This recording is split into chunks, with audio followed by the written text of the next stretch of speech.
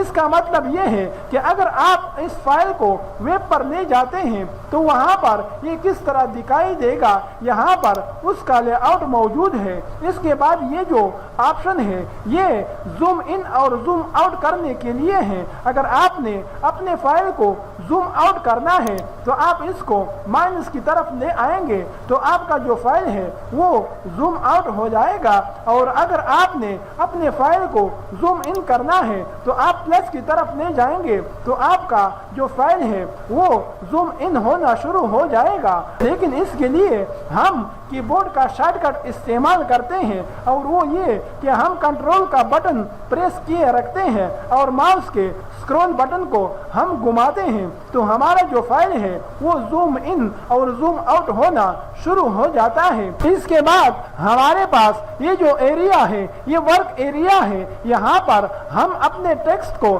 Type کر کے ان ریبنز کی مدد سے اس کے اندر ایڈیٹنگ کر سکتے ہیں. تو دوستو یہ تھا ہمارا آج کا سبق جس میں ہم نے ایم ایس ورڈ کو اوپن کرنے کا طریقہ جان لیا. اسی طرح اس کے انٹرفیس کے بارے میں بھی ہم نے جانکاری حاصل کی. تو آج تک کے لیے اتنا ہی. ملتے ہیں اگلی ویڈیو میں. تب تک کے لیے آپ سے اجازت چاہتا ہوں. اللہ نگہبان.